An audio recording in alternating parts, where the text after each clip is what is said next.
నమస్తే, welcome to Sri paper news. ముందుగా headlines.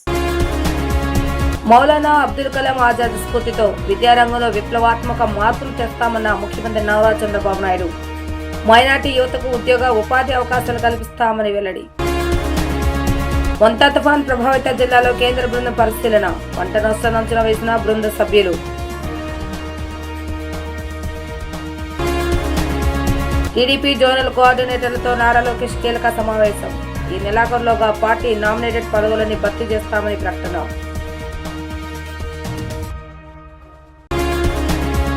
మైనార్టీల సంక్షేమానికి ఎన్డీఏ ప్రభుత్వం అత్యంత ప్రాధాన్యతనిస్తుందని ఆంధ్రప్రదేశ్ ముఖ్యమంత్రి నారా చంద్రబాబు నాయుడు స్పష్టం చేశారు. మైనార్టీలకు ఆర్థిక భరోసా కల్పించడంతో పాటు యువతకు నైపుణ్య శిక్షణ ద్వారా ఉద్యోగ ఉపాధి అవకాశాలు కల్పించేందుకు అన్ని చర్యలు తీసుకుంటామని ఆయన తెలిపారు. తుమ్మలపల్లి కళాక్షేత్రంలో నిర్వహించిన మైనార్టీ సంక్షేమ దినోత్సవ కార్యక్రమానికి ముఖ్య అతిథిగా సీఎం చంద్రబాబు నాయుడు హాజరయ్యారు. భారతరత్న మౌలానా అబ్దుల్ కలాం ఆజాద్ జయంతి సందర్భంగా ఆయన చిత్రపటానికి పూలమాల వేసి ఘన నివాళులు అర్పించారు.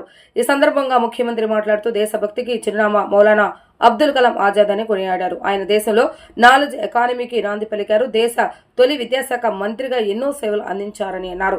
1951లో మొదటి ఐఐటిని స్థాపించారు. ఆజాద్ స్ఫూర్తితో విద్యారంగంలో సంస్కరణలు తెస్తున్నాం. టీడీపీ హయాంలోనే ఉమ్మడి రాష్ట్రంలో ఉర్దూ యూనివర్సిటీని ఏర్పాటు చేశాం. రాష్ట్ర విభజన తర్వాత కర్నూలులో ఏర్పాటు చేశాం. ఒకప్పుడు మైనార్టీ సోదరులు మక్కాకు వెళ్లేందుకు బెంగళూరు, ముంబై వెళ్లాల్సి వచ్చేది.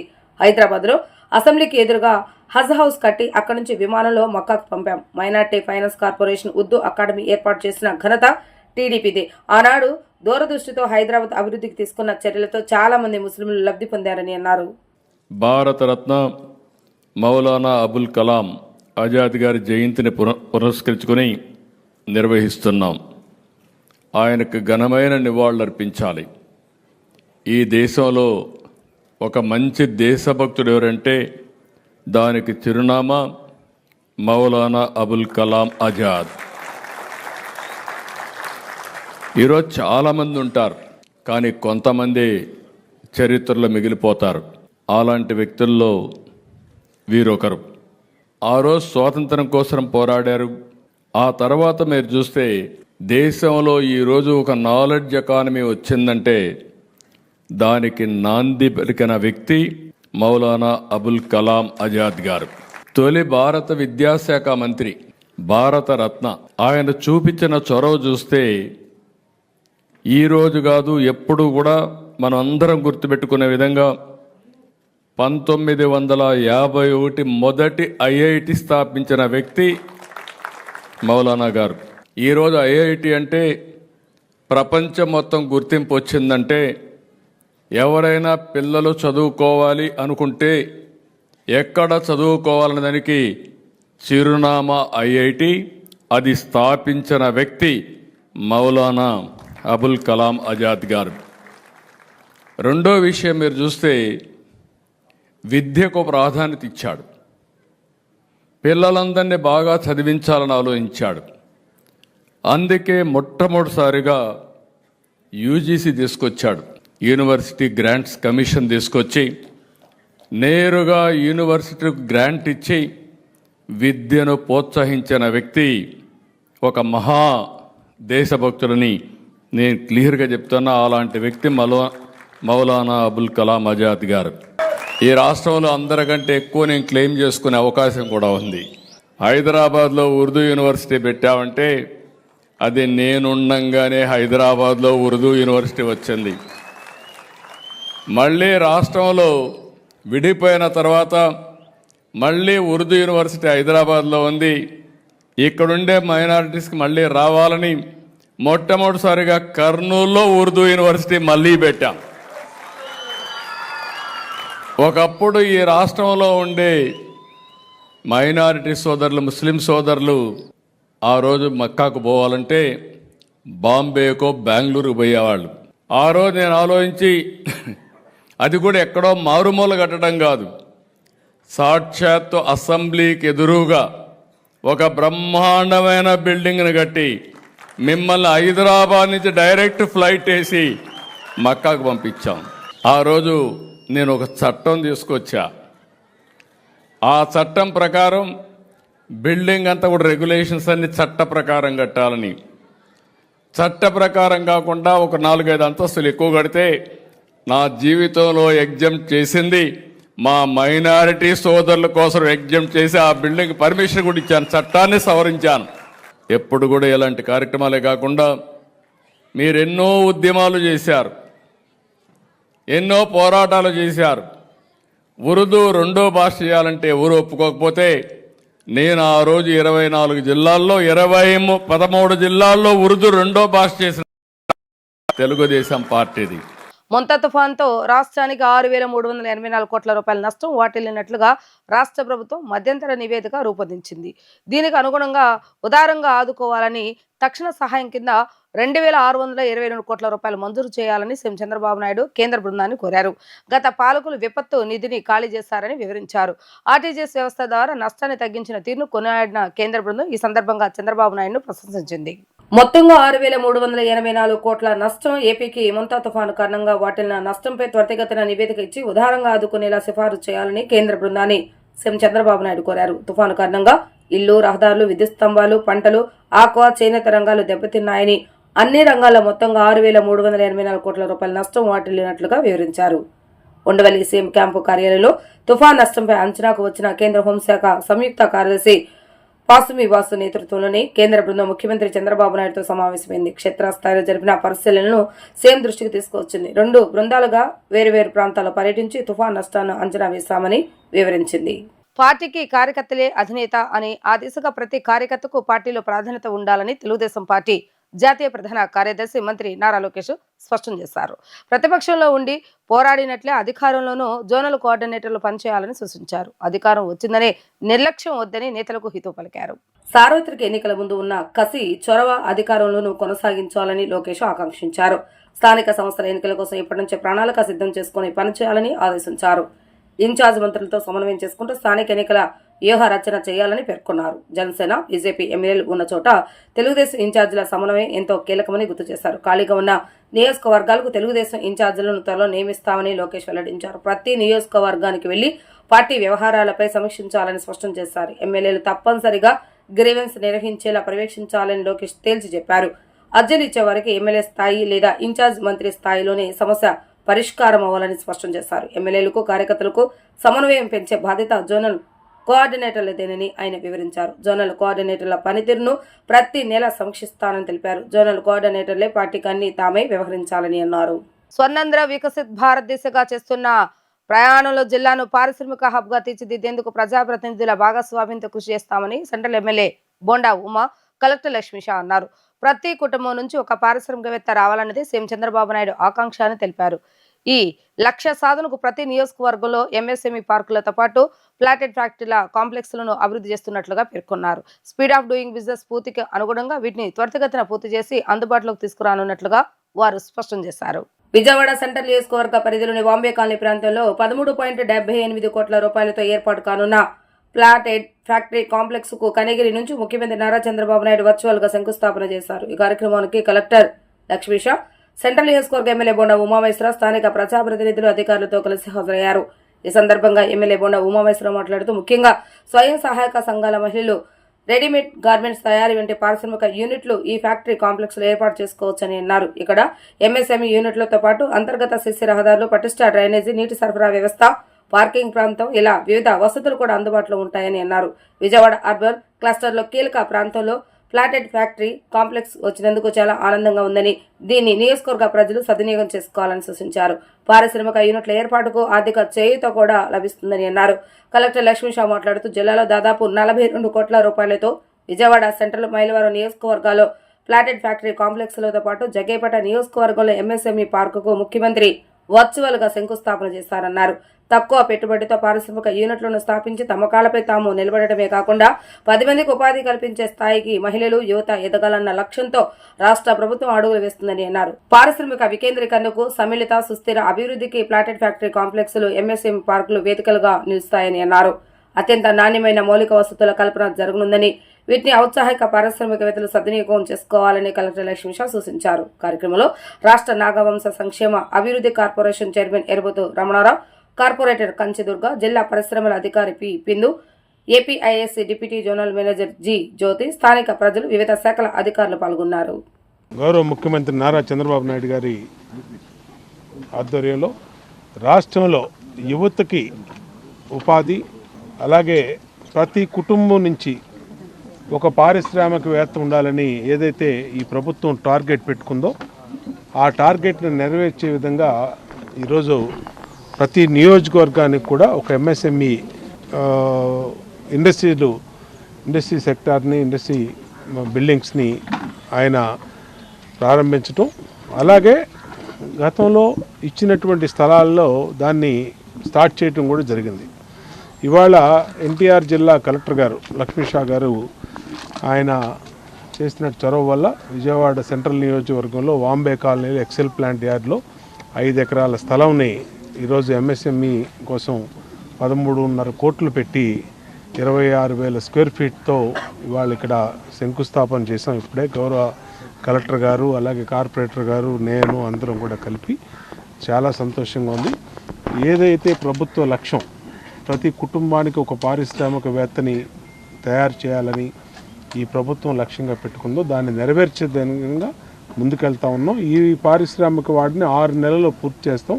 తర్వాత ఈ నియోజకవర్గంలో మా మహిళా సోదరీమణులకి, డ్వాక్రా గ్రూపులకి వాళ్ళకే ఫస్ట్ ప్రయారిటీ ఇచ్చి వాళ్ళు ఉత్పత్తి చేసే పికిల్స్ కానీ, అలాగే రెడీమేడ్ గార్మెంట్స్ కానీ, బొమ్మలు కానీ, ప్లాస్టిక్ సామాను కానీ ఏం తయారు చేసుకుంటారో ఫస్ట్ ప్రయారిటీ వాళ్ళకి ఇచ్చి వాళ్ళకి వ్యాపారానికి, ఇండస్ట్రీకి సరిపడా నిధులు కూడా బ్యాంకు లింకప్, బ్యాంకు లోన్లు, సబ్సిడీ రుణాలు, ఇంట్రెస్ట్ ఫ్రీ రుణాలు కూడా ఇప్పించి వాళ్ళకి అన్ని రకాలుగా ప్రభుత్వ పరంగా అండగా ఉంటాం. దీన్ని పెద్ద ఉద్యమ స్ఫూర్తితో ముందుకు తీసుకెళ్ళడానికి అందరం కూడా కలిసి పనిచేస్తాం. అటు కలెక్టర్ గారు, అధికారులు, కమిషనర్ గారు, మేము అందరం కూడా ఒకే మాట మీద ప్రజల కోసం పనిచేస్తూ ఉన్నాం. ముఖ్యమంత్రి గారి ఆదేశాల మేరకు దీన్ని సక్సెస్ చేస్తామని తెలియజేసుకుంటాం. ఫ్యామిలీ వన్ ఎంటర్ప్రెన్యూర్ కాన్సెప్ట్తో ప్రతి ఒక్క కాన్స్టిట్యున్సీలో ఒక ఎంఎస్ఎంఈ పార్క్ ఉండాలని సీఎం గారు ఆదేశించడం, దాంట్లో భాగంగా ఈరోజు ఎన్టీఆర్ జిల్లాలో 3 కాన్స్టిట్యున్సీలో ఫౌండేషన్ చేయడం జరిగింది. విజయవాడ సెంట్రల్ కాన్స్టిట్యున్సీ, అలాగే మైలవరం కాన్స్టిట్యున్సీ, అలాగే జగ్గైపేట కాన్స్టిట్యున్సీ. మిగతా కాన్స్టిట్యున్సీలో కూడా ఆల్రెడీ ల్యాండ్ ఐడెంటిఫై చేయడం జరిగింది. అది దశల వారీగా చేయడం జరుగుతుంది. ఎక్కడైతే ఈరోజు మనము ఫౌండేషన్ చేసి ఉన్నాము, సో దీన్ని నెక్స్ట్ వచ్చే 6 నెలలు కంప్లీట్ చేసి పారిశ్రామికవేత్తలకి అందచేయాలనేది సీఎం గారి ఆదేశాలు. దీని ప్రకారంగా స్థానిక ప్రజాప్రతినిధులు, అలాగే అధికారుల సమన్వయంతో, అలాగే పబ్లిక్ కోఆపరేషన్తో ఈ ప్రాజెక్ట్ని కంప్లీట్ చేసి ఎంత వీలైతే త్వరగా అంత త్వరగా ఈ కంప్లీట్ చేసి ప్రజలకి అందచేయడం జరుగుతుంది. సో ఇది ఒక మంచి పరిణామం. ఇటువంటి ఎంఎస్ఎంఈ పార్క్ వల్ల పారిశ్రామికవేత్తలు వస్తారు, అలాగే ఎంప్లాయబిలిటీ పెరుగుతుంది. సో జాబ్స్ క్రియేట్ అవుతాయి, రిసోర్స్ క్రియేట్ అవుతుంది. ఇవన్నీ అయిన తర్వాత మనకు విజయన్ ఆంధ్రప్రదేశ్, అలాగే వికసిత భారత్ సాధించడానికి ఎంత దోహదపడుతుంది. సో ఇది ఒక మంచి పరిణామం. ఇది ఇటువంటి కార్యక్రమానికి వచ్చిన ప్రతి ఒక్కరికి ధన్యవాదాలు తెలియజేసుకుంటున్నాను.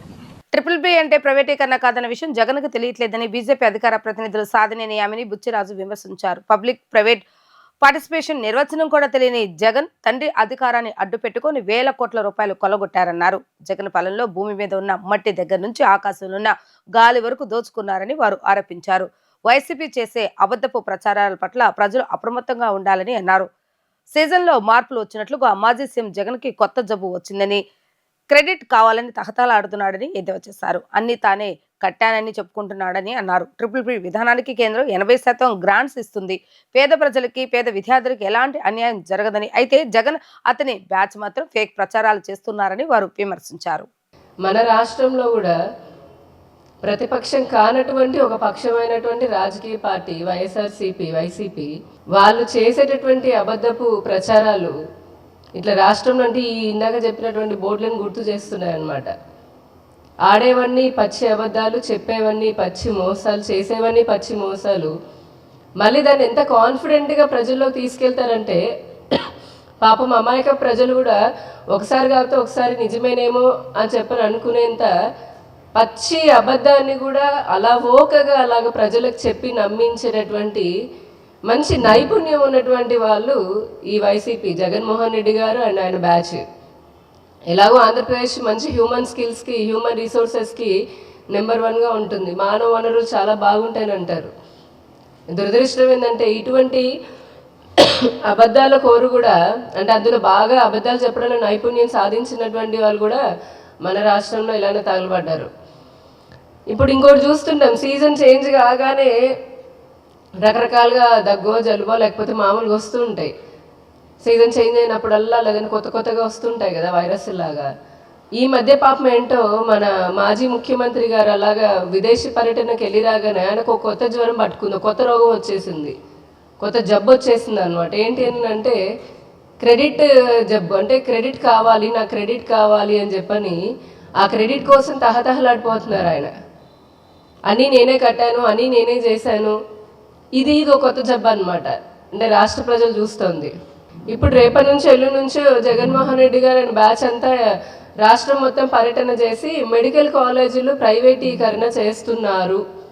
పీపీపీ అంటే ప్రైవేటీకరణ అని ఆక్స్ఫర్డ్ డిక్షనరీలో కూడా లేనటువంటి ఒక కొత్త అర్థాన్ని రాష్ట్ర ప్రజల పైన రుద్దే కార్యక్రమం, బలవంతంగా రుద్దే కార్యక్రమం పెట్టుకున్నారు ఆయన. నవ్విపోతున్నారు ప్రజలు, నిజంగా చూస్తుంటే నవ్వుతున్నారు. మరి ఇంత సిగ్గుచేటుగా నిస్సిగ్గుగా అసలు ఏమాత్రం కొద్ది కూడా పశ్చాత్తాపమే లేకుండా, ఒక గిల్ట్ ఫీలింగ్ అనేది లేకుండా వీళ్ళు ఇంత పచ్చిగా అబద్ధాలు ఎలా చెప్పేస్తారు అని. పీపీపీ అని అంటే మనందరికీ తెలిసిందే, మేము చెప్తూనే ఉన్నాము. మన వైద్య ఆరోగ్య శాఖ మంత్రి సత్యకుమార్ గారు కూడా అసెంబ్లీలో బయట కూడా చెప్తూనే ఉన్నారు. పీపీపీ ప్రైవేట్ పబ్లిక్ పార్టిసిపేషన్ అంటే ప్రైవేటీకరణ కాదు. జగన్మోహన్ రెడ్డి గారికి ఈ విషయం తెలీదా అని అంటే, ఒక రాజకీయ పార్టీకి అధినేత, ప్రస్తుత సిట్టింగ్ ఎమ్మెల్యే పులివెందులకి, అంతకుముందు మాజీ ముఖ్యమంత్రి, మరి అంతా అసలు వాళ్ళ తండ్రి అధికారంలో ఉన్నప్పుడే దాన్ని అడ్డు పెట్టుకొని 1000 కోట్లు, ఇప్పటికీ కూడా దగ్గర ఎన్నో 1000 కోట్లు ఆయనకి అటాచ్ అయినాయి. ఈయన అధికారం పాలనలో ఉన్నప్పటికీ చెప్పక్కర్లా, భూమి మీద ఉన్న మట్టి దగ్గర నుంచి ఇంకా ఆకాశంలో ఉన్న గాలి వరకు అలా లెక్క లేకుండా దోచేసుకున్న వ్యక్తికి పీపీపీ అంటే ప్రైవేటీకరణ కాదు అని చెప్పని తెలీదా? తెలుసు. చిత్తూరు జిల్లా కలెక్టర్ సుమిత్ కుమార్ విలేకరులను బెదిరించడాన్ని ఏపీయూడబ్ల్యూజే రాష్ట్ర అధ్యక్షులు ఐవి సుబ్బారావు తీవ్రంగా ఖండించారు. పత్రికా స్వేచ్ఛను హరించే విధంగా కలెక్టర్ వ్యవహరిస్తున్నారని మండిపడ్డారు. విలేకరులను బెదిరించిన కలెక్టర్ సుమిత్ కుమార్ వారికి క్షమాపణ చెప్పాలని ఆయన డిమాండ్ చేశారు. చిత్తూరు జిల్లా కలెక్టర్ విలేకరులను బెదిరించడాన్ని నిరసిస్తూ ఏపీయూడబ్ల్యూజే ఆధ్వర్యంలో ధర్నా నిర్వహించారు. ఈ సందర్భంగా గాంధీనగర్ ప్రెస్ క్లబ్ నుంచి నిరసన ర్యాలీ నిర్వహించారు. ఈ ర్యాలీలో ఏపీయూడబ్ల్యూజే రాష్ట్ర అధ్యక్షుడు ఐవి సుబ్బారావు, ఐజేయు నాయకులు సోమరాజ్, షేక్ బాబు, ఏపీడబ్ల్యూజే నేతలు చావా రవి, దార వెంకటేశ్వరరావు, దాసరి నాగరాజు పాల్గొని కలెక్టర్ సుమిత్ కుమార్ విలేకరుల పట్ల వ్యవహరించిన తీరు పట్ల అభ్యంతరాన్ని వ్యక్తం చేశారు. ఆర్టీఐ చట్టం కింద సమాచారం అడిగిన విలేకరులపై కేసు నమోదు చేసి అనుచిత వ్యాఖ్యలు చేయడం పట్ల ఆగ్రహాన్ని వ్యక్తం చేశారు. ప్రభుత్వానికి ప్రజలకు మధ్య వారధులుగా వ్యవహరించే విలేకరులను జిల్లా కలెక్టర్ సుమిత్ కుమార్ బెదిరించడమే కాక అక్రిడేషన్ కూడా రద్దు చేయడాన్ని వారు తప్పుపట్టారు. కలెక్టర్ విలేకరులపై చేసిన తన వ్యాఖ్యలను ఉపసంహరించుకోవాలని, పత్రికా స్వేచ్ఛను కాపాడాలని అన్నారు.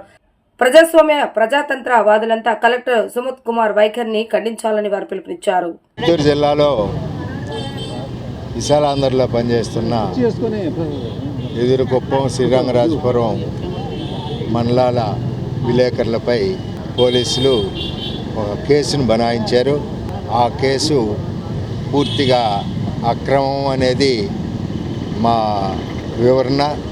మేము చేసిన పరిశీలనలో కూడా ఆ విషయం తేటతెల్లమైంది. ఆ కేసు పూర్వపరాల నేపథ్యంలో చిత్తూరు జిల్లా కలెక్టరు సుమిత్ కుమార్ గారు జర్నలిస్టుల మీద చాలా పౌరుషంగా, అసభ్యకరంగా, బెదిరింపు దూరంలో వ్యాఖ్యానాలు చేశారు.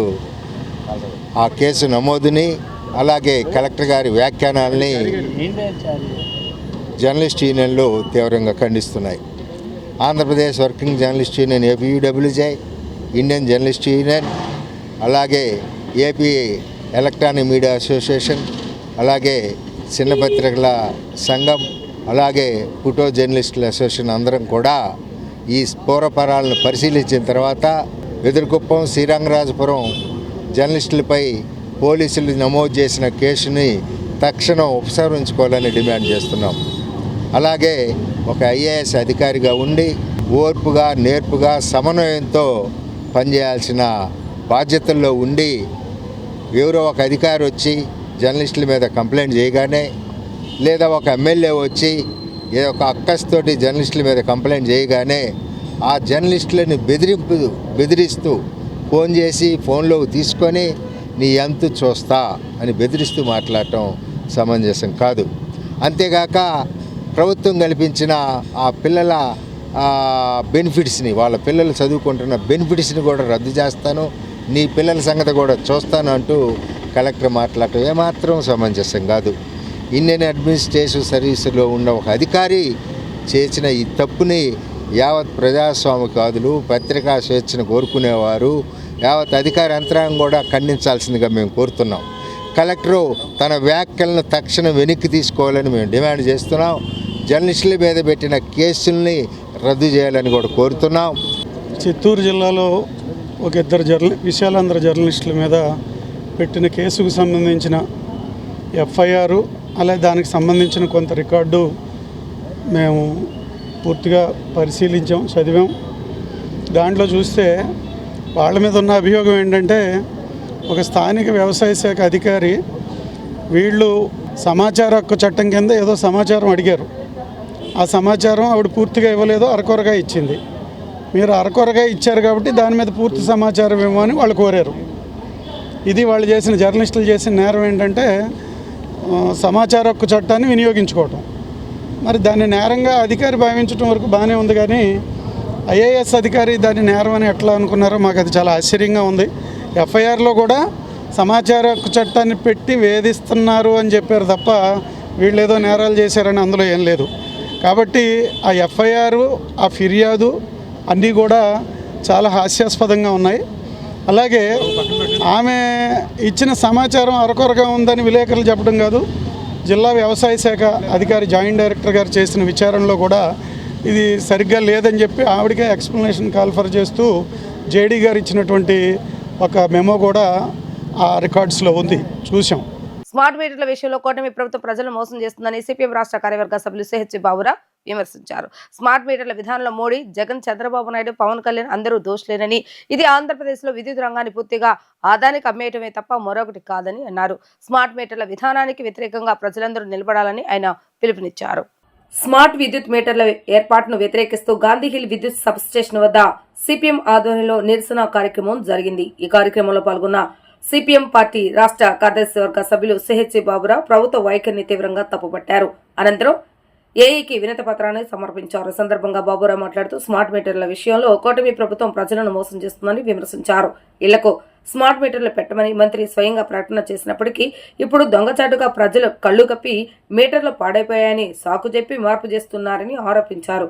ఆదాని కంపెనీలతో కుమ్మక్కే అధికారులకు ఆదేశాలిచ్చి ప్రజలను వంచే పనిలో ప్రభుత్వం ఉందని ఆయన ధ్వజమెత్తారు. వంటం, దుర్గాపురం, అయోధ్యనగర్లో ఇప్పటికే మీటర్లు మార్చేశారని ఉదాహరించారు. ఈ స్మార్ట్ మీటర్ల విధానంలో మోడీ, జగన్, చంద్రబాబు నాయుడు, పవన్ కళ్యాణ్ అందరూ దోషులేనని, ఇది ఆంధ్రప్రదేశ్లోని విద్యుత్ రంగాన్ని పూర్తిగా ఆదానికి అమ్మేయటమే తప్ప మరొకటి కాదని బాబురావు విమర్శించారు. స్మార్ట్ మీటర్కు అయ్యే ఖర్చు 9,000 వరకు ఉంటుందని, దీనిని 93 నెలల్లో వినియోగదారుల నుంచే దశలవారీగా వసూలు చేయడాన్ని చూడటం సరికాదని అన్నారు. చంద్రబాబు నాయుడు కరెంట్ ఛార్జీలు 13 పైసలు తగ్గిస్తామని నమ్మించి డ్రాప్ ఛార్జీల పేరుతో పాత బాకీలు వసూలు చేసి అందులో నుంచి తగ్గించడం ఒక దాగా అని విమర్శించారు. ప్రభుత్వం స్మార్ట్ మీటర్ల విషయంలో వెనక్కి తగ్గినట్టు కనపడ్డా గుట్టు చప్పుడు కాకుండా ఆదానికి అమ్ముడుపోయిందని, అందుకే ఈ విధానానికి వ్యతిరేకంగా ప్రజలందరూ నిలబడాలని ఆయన పిలుపునిచ్చారు. స్మార్ట్ మీటర్ల విషయంలో కూటమి ప్రభుత్వం దగా చేస్తూ ఉంది, మోసం చేస్తూ ఉంది. మేము ఎన్నికల ముందు మీటర్లు పగలగొట్టమన్నారు, ఇవాళ మీటర్లు బిగిస్తున్నారు. నిన్నటిదాకా మంత్రి గారు మీకు ఇష్టం లేకపోతే పెట్టమన్నారు, ఇప్పుడు దొంగచాటుగా కళ్ళు కప్పి మీటర్లు పాడైపోయినాయని ఒక మాట, లేదు పాత మీటర్లు లేవని ఇంకొక మాట, ఇలా రకరకాలుగా మోసం చేస్తూ ఉన్నారు. అంటే అదానీ కోసం ఎంతగా దిగజారిపోతారా? మోడీ గారు అదానీకి కుమ్మక్కైపోయి దేశంలో అంతా విద్యుత్ రంగానికి ఆయన కట్టబెడితే, జగన్మోహన్ రెడ్డి గారు అదానీతో దొంగచాటుగా ఒప్పందాలు చేసుకుంటే ఆ ఒప్పందాలు రద్దు చేస్తామని చెప్పిన చంద్రబాబు నాయుడు గారు, పవన్ కళ్యాణ్ గారు ఇవాళ ఆ ఒప్పందాలను అమలు చేస్తూ ఉన్నారు. అంటే దీంట్లో అందరూ దొంగలే. స్మార్ట్ మీటర్లు ఎందుకు, స్మార్ట్ మీటర్లు బాగున్న మీటర్లు ఎందుకు తీసేయాలి? స్మార్ట్ మీటర్ల పేరుతో ఇప్పుడు అదానీని బాగు చేయటం, దాంతోపాటుగా ప్రీపెయిడ్ పద్ధతిని ముందే ఫోన్లో లాగా బ్యాలెన్స్ చేయించుకునే పద్ధతి. స్మార్ట్ మీటర్గా అయ్యే ఖర్చు మళ్ళీ జనం దగ్గర నుంచే రాబడతారు. పగలొక రేటు, రాత్రి ఒక రేటు దొంగచాటుగా. ఇప్పుడు ధైర్యంగా స్మార్ట్ మీటర్లు జనం తిరగబడుతున్నారు కాబట్టి దొంగచాటుకు ఒక్కొక్క ఇంటికి వెళ్ళి మీటర్ పాడైపోయిందని చెప్పి బిగించడం ఏంటి? కొత్త కనెక్షన్ తీసుకుంటే పాత సాధారణ మీటర్లు పెట్టరా? అదానీ మీటర్లే ఉన్నాయా? ఎందుకు చెప్తున్నారు? ఇవాళ దీనికి ఎమ్మెల్యేలు, ఎంపీలు కూటమి నేతలు, టీడీపీ, జనసేన, బీజేపీ నేతలు బాధ్యత వహించాలి, సమాధానం చెప్పాలి. దాంతోపాటుగా ఈ మీటర్లని అడ్డుకుంటాం. మీరు పగలగొట్టమన్నారు, మీరు మాట మార్చే జనం మాట మార్చరు. అడ్డుకుని పగలగొట్టడానికైనా జనం సిద్ధపడతారు. ఈ మీటర్లు పూర్తిగా ఆపాలి, దొంగచాటుగా పెట్టేటువంటి కుట్రలు ఆపాలని చెప్పి అదానీని, విద్యుత్ రంగాన్ని అదానీకి, ఆంధ్రప్రదేశ్ని అదానీకి కట్టబెడతామంటే అంగీకరించే ప్రశ్న లేదు, తిప్పికొడతామని చెప్పి తెలియజేస్తారు. సామ్రాజ్యవాద దేశాలకు వ్యతిరేకంగా పోరాడే నవంబర్ నెలలో రష్యాలో సోషలిస్ట్ వ్యవస్థను ఏర్పాటు చేయడం ప్రపంచ జాతిని ఉలిక్కిపడేలా చేసిన సంఘటన అని ఎంసీపీఐయు పార్టీ నేత ఖాదర్ బాషా పేర్కొన్నారు. నరేంద్ర మోడీ 10 ఏళ్ల పాలనలో మనువాద ఫాసిస్ట్ విధానాలకు పాల్పడుతున్నారని ఆయన ధ్వజమెత్తారు. భారతదేశంలో బీజేపీ పాలిత రాష్ట్రాల్లో మైనార్టీలు, దళితులపై కులం, మతం పేరుతో మనువాదాన్ని బలవంతంగా రుద్దుతున్నారని ఆరోపించారు. రష్యా విప్లవ వారోత్సవాల సందర్భంగా ఎంసీపీఐయు పార్టీ ఆధ్వర్యంలో 1 టౌన్ పంజాబ్ సెంటర్లో నిరసన కార్యక్రమం జరిగింది. ఈ సందర్భంగా పార్టీ నాయకులు ఖాదర్ బాషా మాట్లాడుతూ 1917లో కార్మికులు, కర్షకులు పోరాటం చేసి పెట్టుబడిదారి విధానాలకు వ్యతిరేకంగా రష్యా విప్లవ దినోత్సవాన్ని దాదాపు 108 సంవత్సరాల తర్వాత జరుపుకుంటున్నారని తెలిపారు. అంతేకాక సామ్రాజ్యవాద దేశాలకు వ్యతిరేకంగా పోరాడి నవంబర్ నెలలో రష్యాలో సోషలిస్టు వ్యవస్థను ఏర్పాటు చేయడం ప్రపంచ జాతిని ఉలిక్కిపడేలాగా చేసిన సంఘటనని ఆయన గుర్తు చేశారు. అమెరికా వంటి సామ్రాజ్యవాద దేశంలోని న్యూయార్క్ లో ఒక సోషలిస్ట్ కమ్యూనిస్టు పార్టీ నాయకుడు మేయర్గా ఎన్నికవడం మామూలు విషయం కాదన్నారు. ప్రపంచవ్యాప్తంగా ఉన్న పెట్టుబడిదారి వర్గాలు, సామ్రాజ్యవాద దేశాలు ఆలోచించుకోవాల్సిన అవసరం ఉందని, ఇది వారికి ఒక హెచ్చరిక అని ఖాదర్ బాషా పేర్కొన్నారు. నరేంద్ర మోడీ 10 ఏళ్ల పాలనలో మనువాద ఫ్యాసిస్ట్ విధానాలకు పాల్పడుతున్నారని ఆయన ధ్వజమెత్తారు. భారతదేశంలో బీజేపీ పాలిత రాష్ట్రాల్లో మైనార్టీలు, దళితులపై కులం, మతం పేరుతో మనువాదాన్ని బలవంతంగా రుద్దుతున్నారని ఆరోపించారు. అంతేకాకుండా రాజ్యాంగాన్ని మార్చే ఆలోచనలో ఉన్నారని విమర్శించారు. 1917లో రష్యా విప్లవ దినోత్సవం దాదాపు 108 సంవత్సరాల తర్వాత పెట్టుబడిదారీ విధానాలకు వ్యతిరేకంగా కార్మికులు, కర్షకులు పోరాటం చేసి రష్యా విప్లవ దినోత్సవాన్ని జరుపుకోవడం జరిగింది. అందులోనే భాగంగా ప్రపంచ జాతి కూడా ఉలిక్కి పడినటువంటి సంఘటన. ఎందుకంటే సామ్రాజ్యవాదాల దేశాలకు వ్యతిరేకంగా పోరాటం చేసి ఒక సోషలిస్ట్ వ్యవస్థని రష్యాలో నవంబర్ నెలలో ఏర్పాటు చేసుకోవడం జరిగింది. ఆ నవంబర్ నెలని రష్యా విప్లవ దినోత్సవాన్ని స్మరించుకుంటూనే మన ఈనాడు ఎంసీపీఐ పార్టీ దేశవ్యాప్తంగా ఈరోజు ప్రచార ఆందోళన కార్యక్రమాన్ని రష్యా విప్లవ దినోత్సవాన్ని స్మరించుకుంటూ ఇక భారతదేశంలో అవలంబిస్తున్నటువంటి కేంద్ర రాష్ట్ర ప్రభుత్వాలు మనువాద ఫాసిస్ట్ కార్పొరేట్ విధానాన్ని అవలంబిస్తూ ఉన్నారు. దానికి వ్యతిరేకంగానే ప్రచార ఆందోళన కార్యక్రమానికి ఎంసీపీఐయు పార్టీ, ఆర్ఎంపీఐ పార్టీ దేశవ్యాప్తంగా పిలుపునివ్వడం జరిగింది. ఎందుకంటే న్యూయార్క్ అమెరికా దేశంలో న్యూయార్క్లో మరి సామ్రాజ్యవాదం అయినటువంటి పెట్టుబడిదారీ వ్యవస్థలో ఒక New York mayor socialist communist party నాయకుడు అక్కడ మేయర్ అయ్యారంటే ఇది మామూలు విషయం కాదు. ఇది ప్రపంచవ్యాప్తంగా సామ్రాజ్యవాద దేశాలకు పెట్టుబడిదారీ వర్గాలు ఎవరైతే ఉన్నారో వాళ్ళు ఆలోచించుకోవాల్సిన అవసరం ఉంది. వాళ్ళకి ఇది ఒక హెచ్చరిక. అలాగే భారతదేశంలో ఉన్నటువంటి నరేంద్ర మోడీ 11 ఏళ్ల పాలనలో మనువాద ఫాసిస్టు విధానాలకు పాల్పడుతూ ఉన్నారు. భారతదేశంలో బీజేపీ పాలిత రాష్ట్రాల్లో మైనార్టీలపై, దళితులపై కులం, మతం పేరుతో మనువాదాన్ని బలవంతంగా రుద్దే కార్యక్రమాలు చేస్తూ ఉన్నారు. దీన్ని తీసి అంతేకాకుండా రాజ్యాంగాన్ని మార్చే ఆలోచనలో ఉన్నారు. దీనికి వ్యతిరేకంగా ఎంసీపీఐ పార్టీ పోరాటాలు చేసి న్యూయార్క్లో సామ్రాజ్య దేశాల న్యూయార్క్లో మేయర్ కమ్యూనిస్ట్ సోషలిస్ట్ వ్యవస్థ ఎలాగైందో ఆ సోషలిస్ట్ వ్యవస్థ సమాజ స్థాపన కొరకు ఎంసీపీఐ పార్టీ కూడా పోరాడి సోషలిస్ట్ వ్యవస్థకు నాంది పలుకుతుందని చెప్పి మీ ద్వారా కోరుతాను. వార్తలు ముగించే ముందు హెడ్లైన్స్ మరొకసారి. మౌలానా అబ్దుల్ కలాం ఆజాద్ స్ఫూర్తితో విద్యారంగంలో విప్లవాత్మక మార్పులు తెస్తామన్న ముఖ్యమంత్రి నారా చంద్రబాబు నాయుడు. మైనార్టీ యువతకు ఉద్యోగ, ఉపాధి అవకాశాలు కల్పిస్తామని వెల్లడి. మొంతా తుఫాన్ ప్రభావిత జిల్లాలో కేంద్ర బృందం పరిశీలన. పంట నష్టాన్ని అంచనా వేసిన బృంద సభ్యులు. టీడీపీ జోనల్ కోఆర్డినేటర్లతో నారా లోకేష్ కీలక సమావేశం. ఈ నెలాఖరులోగా పార్టీ నామినేటెడ్ పదవులని భర్తీ చేస్తామని ప్రకటన.